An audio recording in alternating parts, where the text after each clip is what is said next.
All right. So I had asked you, Uti, you know, do you feel you're the kind of person because of what had happened to you? You coming across as the kind of person who values a lot with abantu bathini. So therefore, you wanted to do something else like being a head girl in order to uvalisazo. You know, it's like, okay, no, let me do this. At least when I stand out, Lana, nobody's going to question ukuthi ngubani. Nobody's going to question ukuthi I'm staying in a one-bedroom place in Mkukwini, basically, or whatever. So at least if I'm shining here, somehow that covers lehlazo lelilimi elkhona. So many factors in it because I mean, as I'm trying to recall that the place that I was at, it was Ishazo, yes, but at the same time, I really wanted my dad to love me and be proud of me. Sure, I didn't realize that until now. It's so weird. And that's why the podcast is different. Yeah, shut up, my dad. Yeah, I think I really wanted. So you wanted his approval? I wanted his approval really badly because for some weird reason, I don't know why. And it's never because he I don't think he ever made me feel, maybe it's his actions, I don't know. But he was there, but he was also very absent. Okay. In the sense that my dad was a big time, like, we need to start business, we need to work hard, I need to provide. Well, it was very much that type of father. Which he was a provider. He was a provider. And that's how he showed his love. Yes, that's how his he showed love language was his love language is providing. Yeah. And for me, that's not my love language.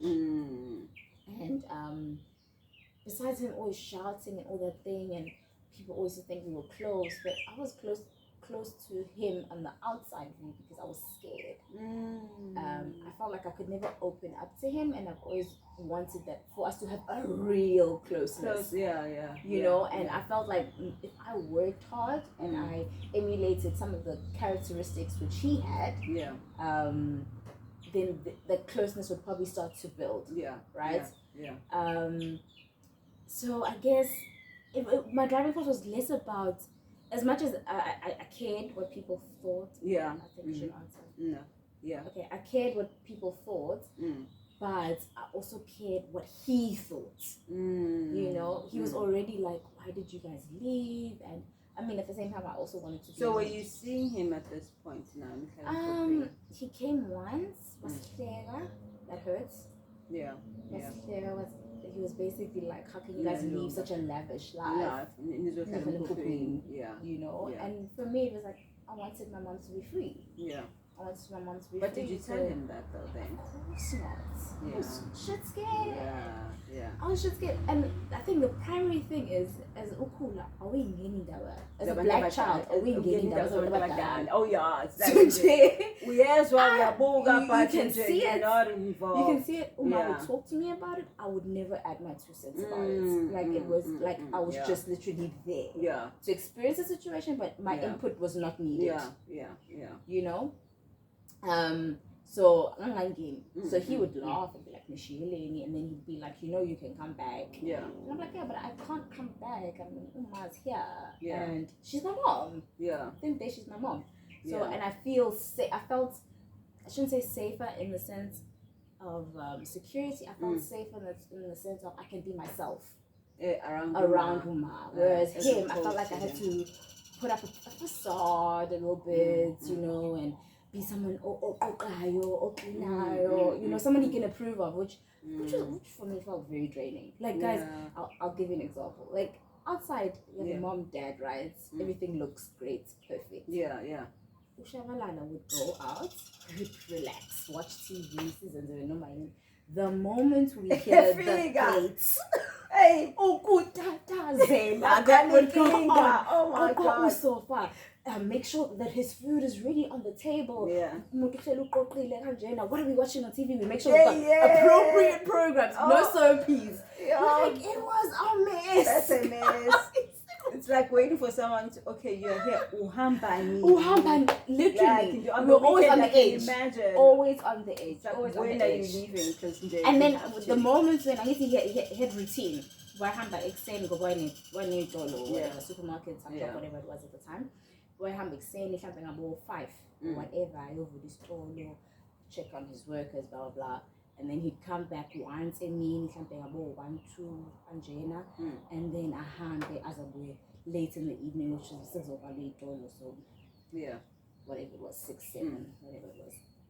And then there'd be times when he would come back, sing Linde.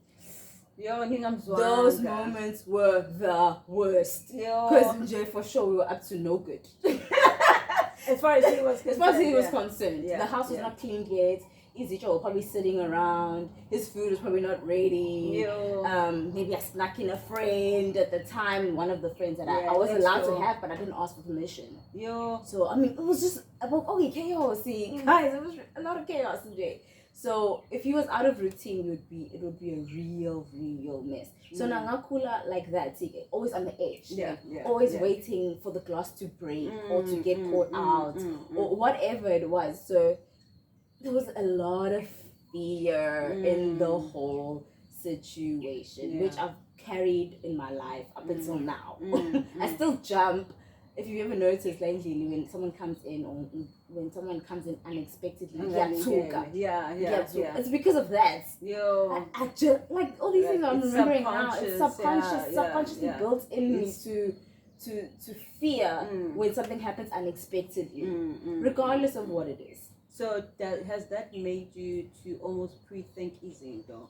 So are you a person who would then unexpectedly, what am I gonna do? I try to plan. Plan for it. Like if something happens, make it like if something be like something in this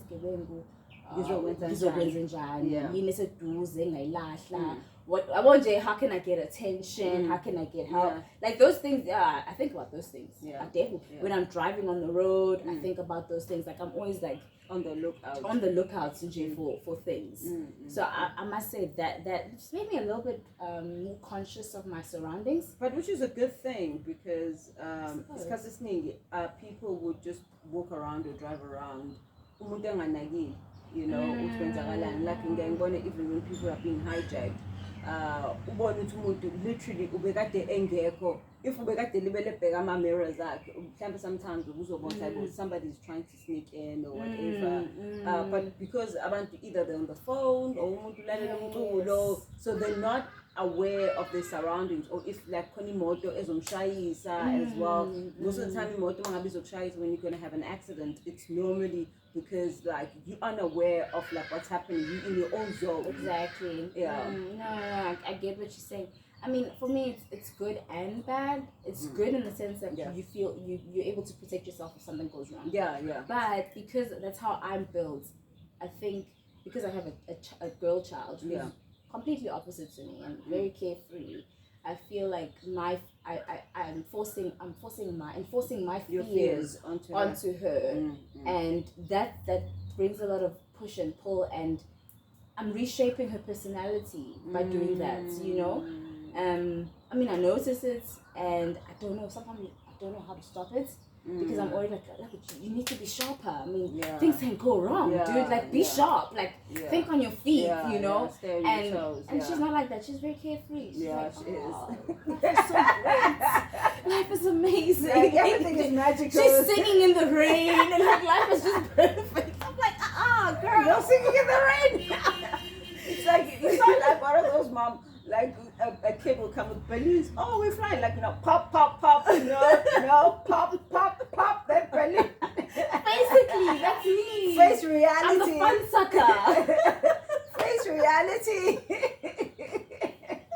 So yeah, that's why I'm like, it's good and bad, because I mean, at the same time you want your child to flourish in who they are, but like if you come in there with hindrances and your own boundaries and your own traumas, you hinder that process, you know.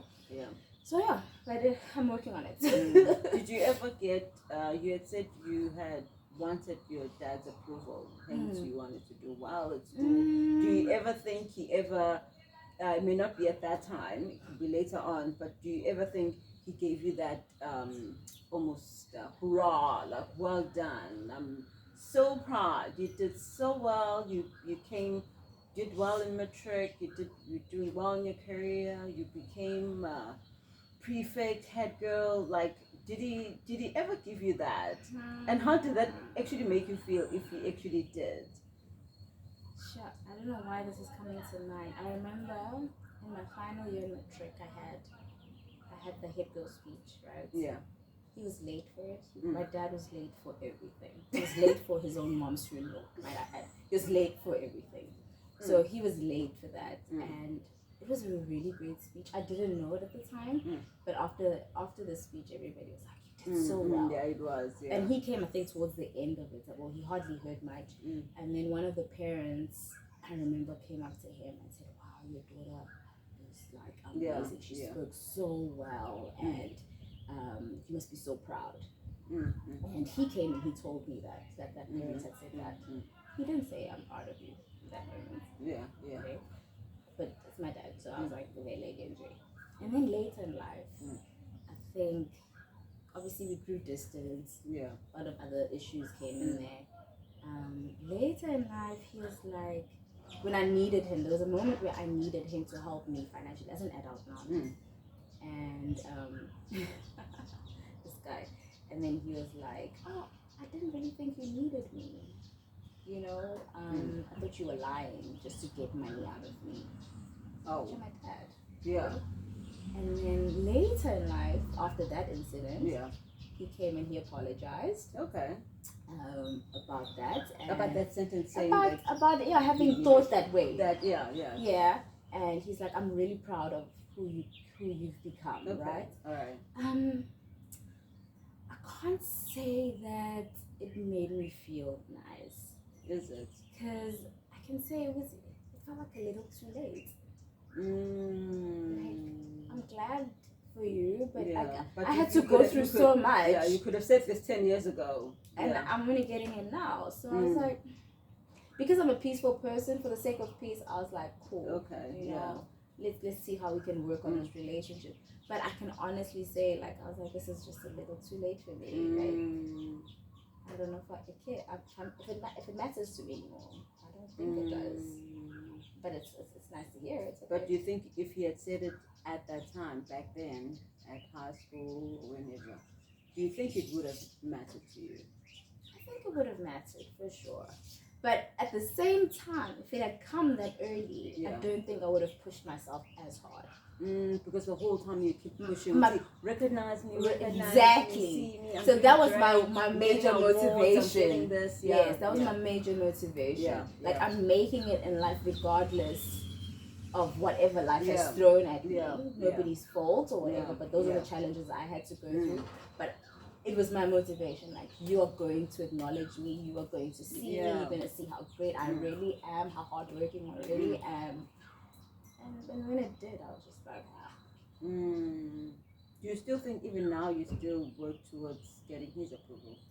So whose approval are you now working towards? Whose take, whose congratulations, whose well done are you working towards now? Just my own. Okay, that's a good one. Just my own, like, I don't know, guys. I'm someone who I think in the place where I'm at now, I feel like there's so much more I can do. Okay. And I feel like I haven't really pushed my own boundaries. I've pushed the boundaries to get where other people can be like, you've done well. But personally, I feel like there's things in me that I feel like God has given me, and I have failed that assignment. So not so much God's assignment, but my God given. I feel like I haven't pushed hard enough to get to those things, and I'm still not doing that. You mean the things being like your purpose? Yeah, maybe purpose or talents that He's probably given me, and I knew long ago that He gave me, but I did nothing about it because I was too, maybe, I don't know, there's other things. Life was happening, you know. So I feel like, I feel like I need to be proud of me, and I don't think I'm there yet. I don't think I'm there at all. That's sad because I look at you and I'm like, you have achieved so much though. See, that's the thing, right? How can you not be proud of yourself? Like, how in the world can you not be proud of yourself? That is a very weird thing. It's very weird. I don't know, it's probably one of the things that I'm like. But do you think you'll ever be proud of yourself? Because I can tell you now that probably more than half of the country would say, if they knew the things you've achieved, they'd be like, oh, flipping hell, jeez, if I could just, this is including abantu abadala, this is including people our age group, like people older, they're like, if I had these things, I'll be thinking I'm rocking it in life. If I was earning this X amount of money, I'll be thinking life is great, guys. You know, a lot of people will feel that way. Probably not even just in the country, just globally, with the things that you have and the kind of money that you have, let alone aside which you're earning in foreign currency. I mean, that is just another plus, right? But for you to have those things and for you to sit and look at yourself and be like, I don't think I'm proud of myself yet. I don't think I've achieved. Or even done things which you could be like, I know, Shane. Yes, I may not be where I'm going or where I want to go, but I feel like with all that life has given you and how far you've taken yourself, I feel like you really should be proud of yourself. I think I can say I'm proud that I didn't crumble when challenges came my way, and I still don't crumble. Yeah. I'm proud of that, but I'm not proud. You're not proud of your achievements? No, I wouldn't even say achievements. I mean, I'm not proud that I haven't used. How do I put it? Like, okay, I'll give an example. Yeah. You know this. I was given a talent of, like, let's say, fashion. Like, I love clothes, guys. I love clothes. I love sewing. Yeah. I've recently discovered that I enjoy sewing. But because I'm comfortable where I am in terms of what I'm doing now, sailing, having vacation time, whatever it is, I don't push myself hard enough in that. But I feel like that's one of the things that I feel God has given me. Yeah. And He's like, you are someone who works well with your hands. Use that. And I'm like, I work with my hands, but I use my hands at work. Like, I'm good. I'm good. So I don't push myself in that. So when I say I'm not proud of myself, I'm not proud of some of the blessings that I've been given to achieve the purpose maybe behind it. I feel like my impact has been minuscule in terms of my family. And I know that I've been put here to really help somebody also outside, or so whoever's connected to my journey, whoever that may be, right?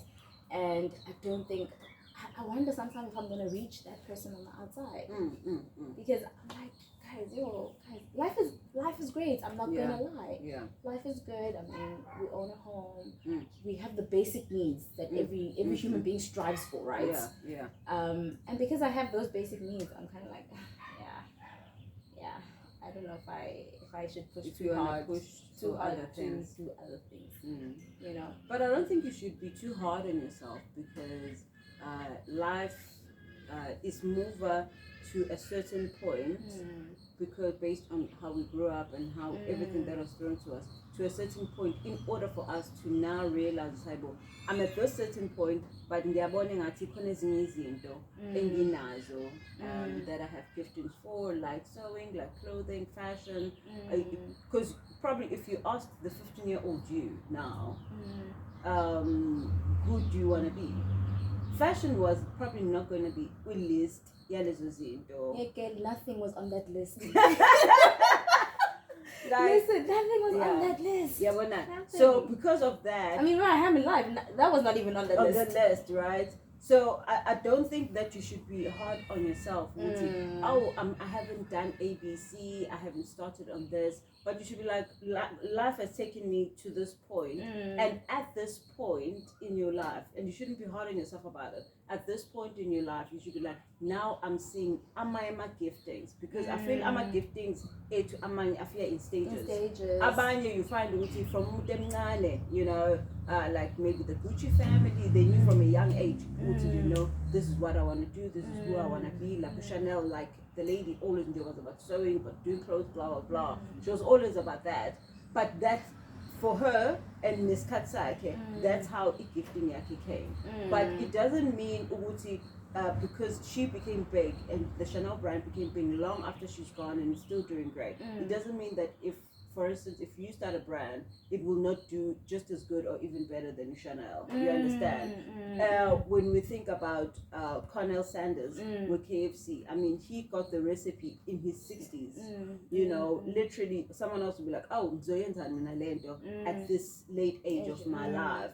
Whereas, I'm happy that I even got to a place where I realized what giftings I have, because other people probably die without even realizing some of those gifts that they have. You think so? Yeah, they probably died. So because now you're at a point and a juncture in your life where you're realizing, these are the gifts now.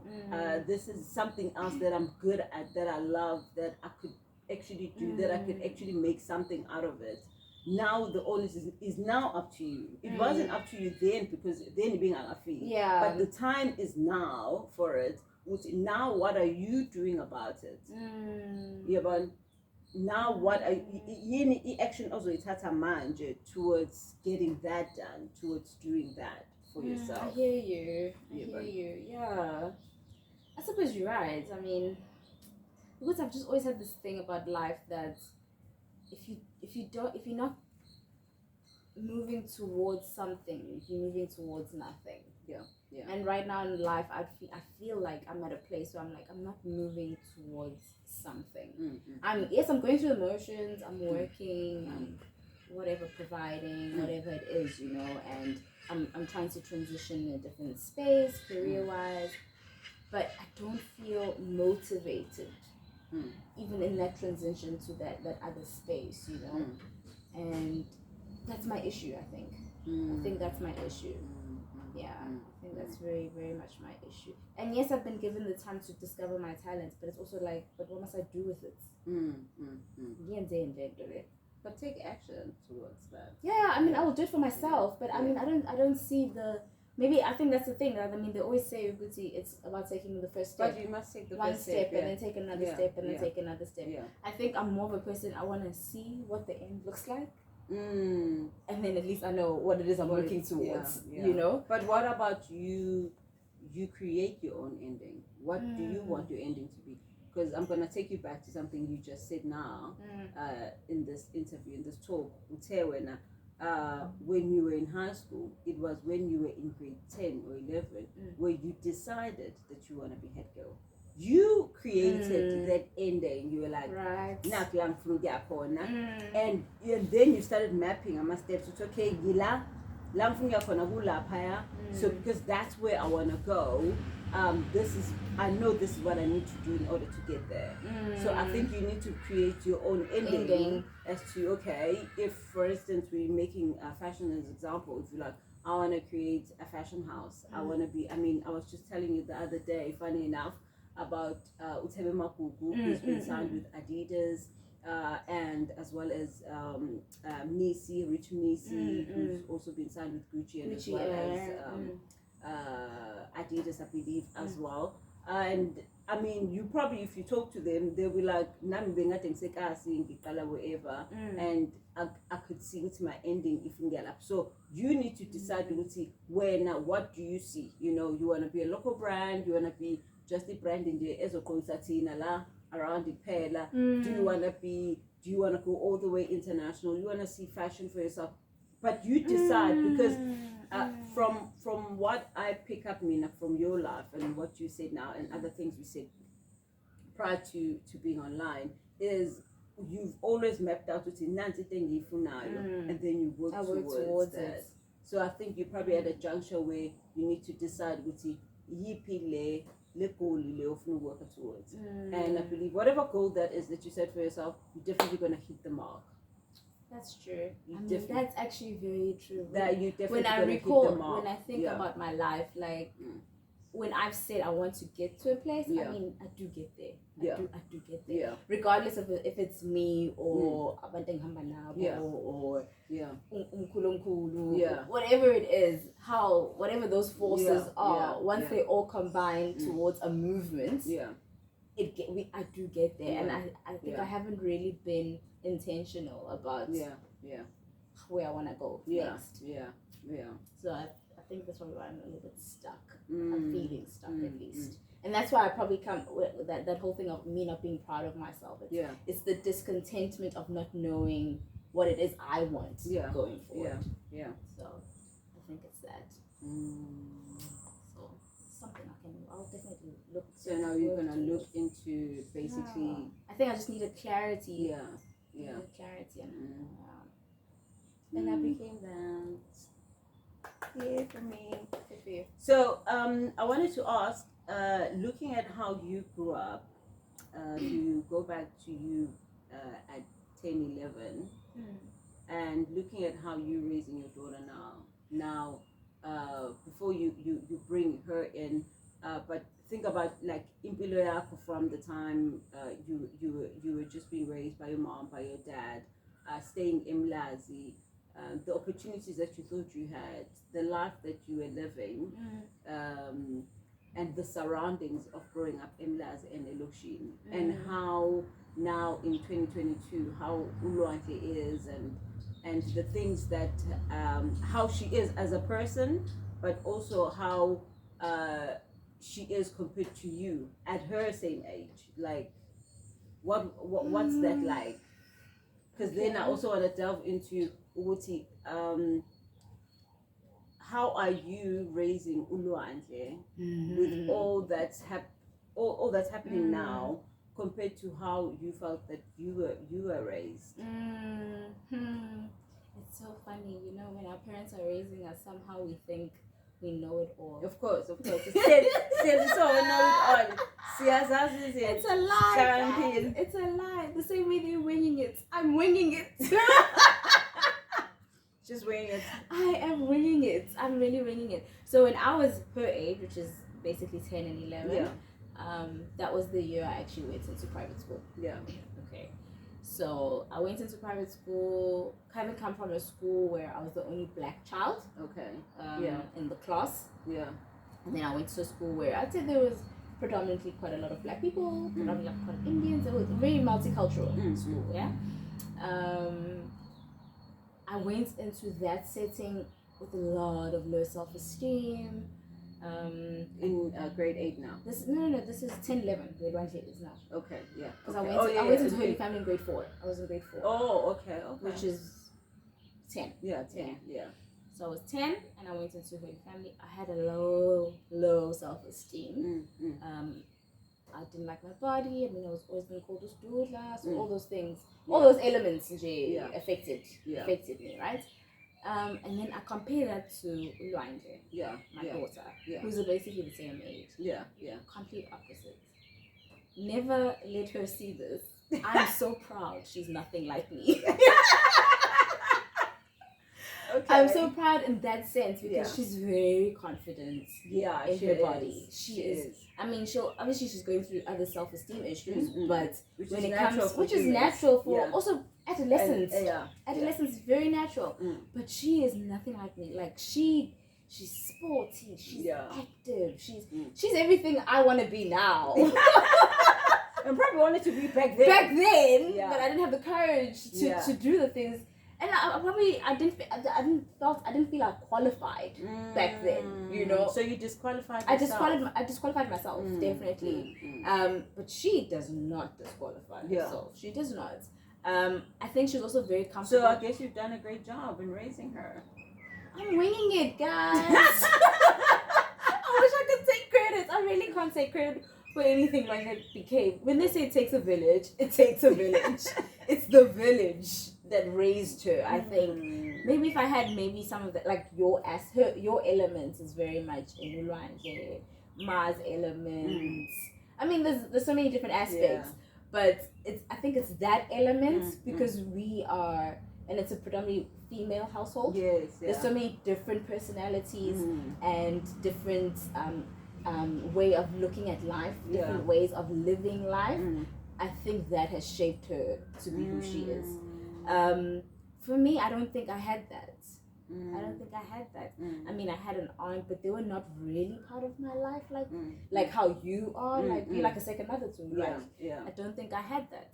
I mean, I had my mom, I had my gran, yes, but I mean, Ukoko was all about food, and I love food. So I mean, Ukoko and I would be talking about those things like cooking, whatever. And Ma was bringing it, just trying to survive day to day, you know.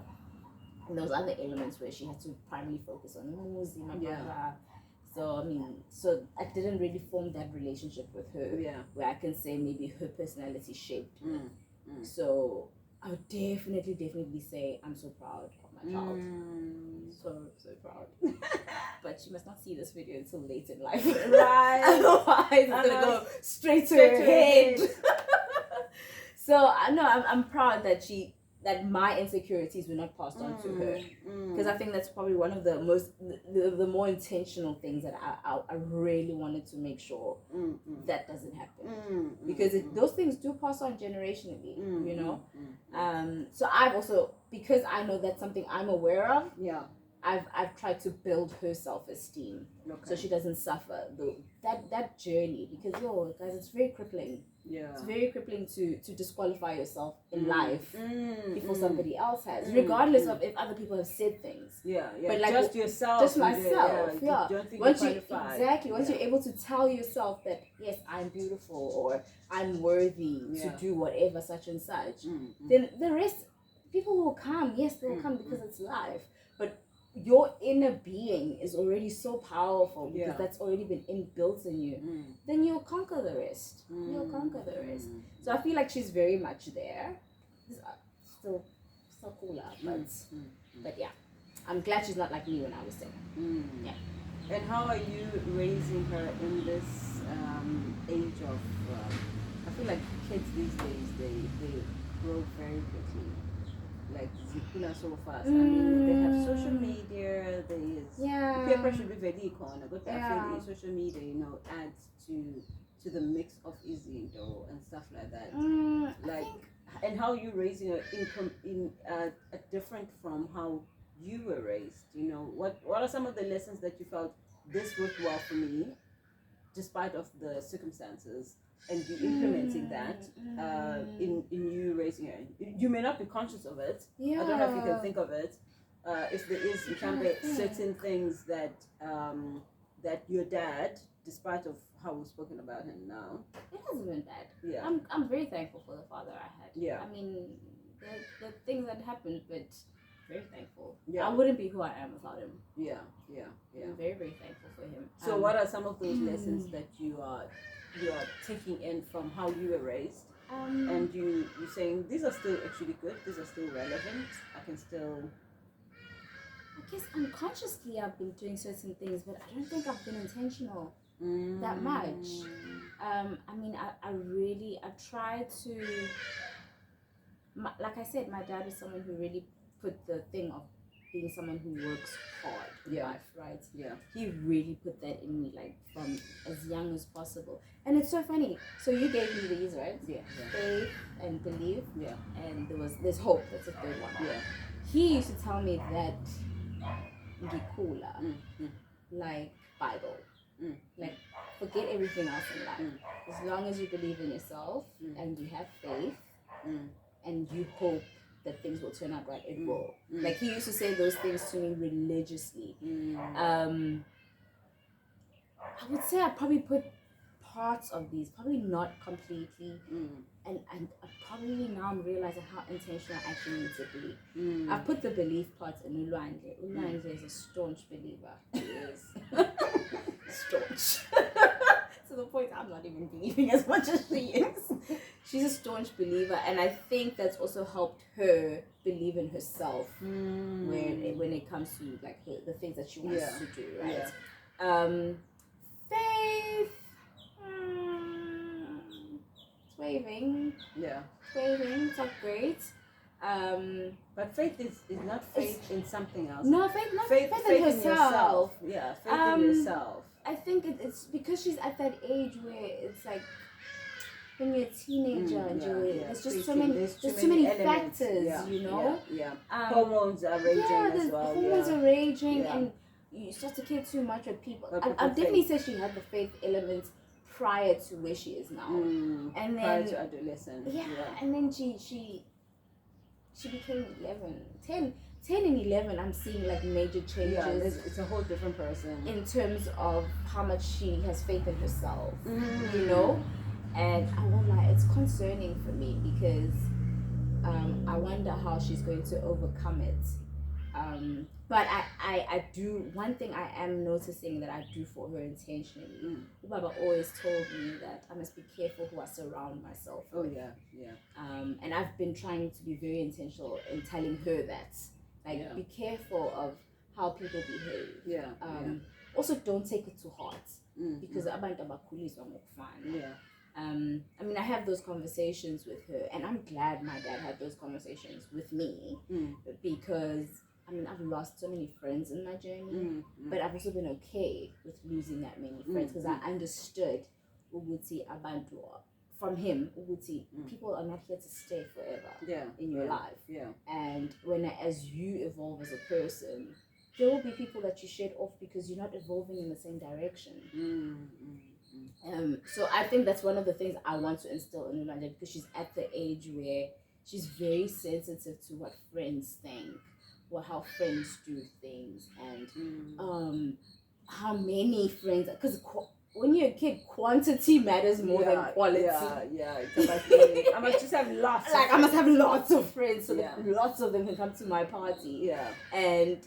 And that's a normal adolescence thing.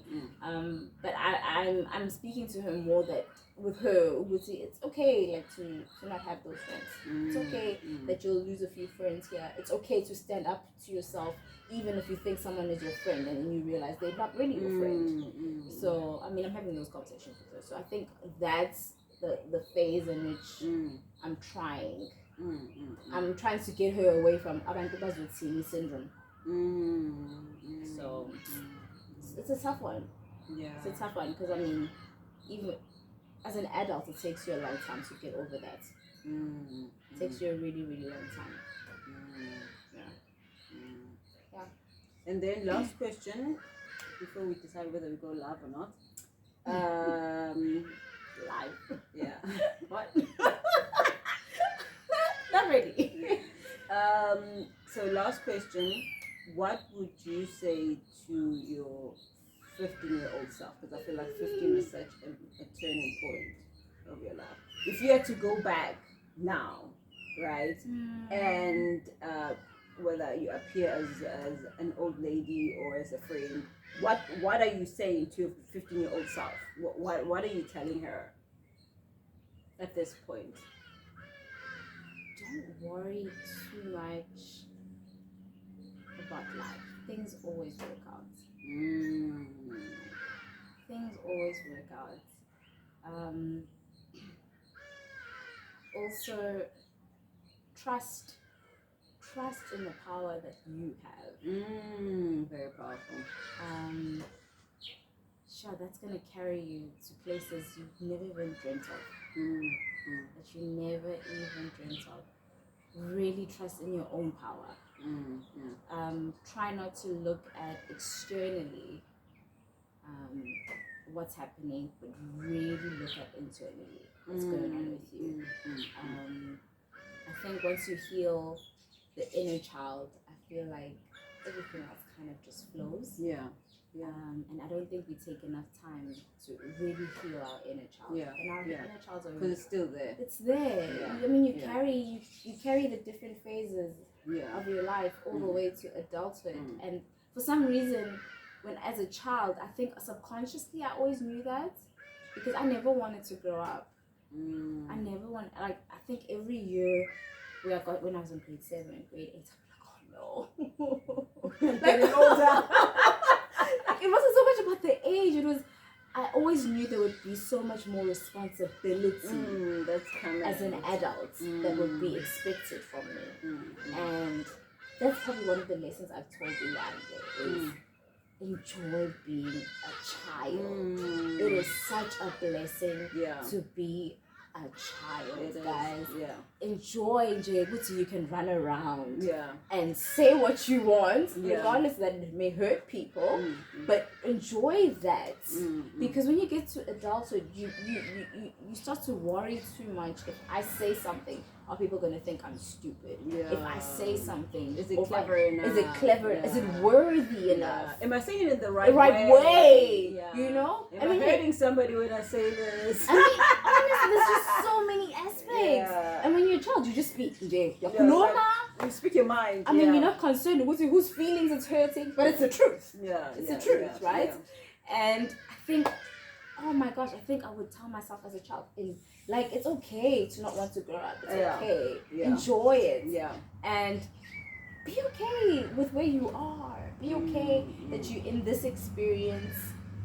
It's for a purpose. It may not look like it. But it will be for your betterment at the end of the day. And oh my gosh, I'd also tell her, don't cancel yourself out before anybody else does. I think I've probably cancelled myself out more in life than anybody has cancelled me. And I think, when they say energy attracts energy, or that kind of, or attracts whatever it is, even at work, I think sometimes I cancel myself on a job I could do, but because I don't think I can do it, then someone else will be like, yeah, really, it was. But as soon as you come with the mentality of, I've seen someone else do it. None of it was. Then automatically, everything else starts to work in your favor to make that job done. And I think in life, once like you were saying, it was because I decided I wanted to reach a certain place. Then everything came together to make that happen. And I think I want to be, as a child, I tell myself, being more intentional about that. So now I'm telling you, be more intentional about Touché. Giving you your own words. So be more intentional about what you want. I'll do the MacG line. What do you want to be remembered as? You thought I was going to call it as a... You thought that was going to be my question. How many partners have you had? Sex experiences? No. What do I want to be remembered as? Sure, it's a tough one. Sure, I want to be remembered as someone who is content. Okay. Yeah. I want to be remembered as someone who is content at every stage of their life. Because contentment is also varies, yeah. So I want to be remembered as someone who was truly content and at peace. With in the sense of, because I think we spend a lot of our lives comparing ourselves to what other people are doing or saying or whatever it is. And I think in my life, I've probably been more intentional about not doing that. That's probably the one thing I'm actually really intentional about. I try not to compare myself to the next person, because there will always be somebody who's better than you, whatever it is, So I really want to just be someone. The legacy I want to leave is just be content with who you are, where you are, and what you are. It's a big one. I don't know where that came from, but yeah. There it is. Well, thank you very much, everybody. Thank you for being with us. We don't know if we're going to air this or not. This is where we are. Bye.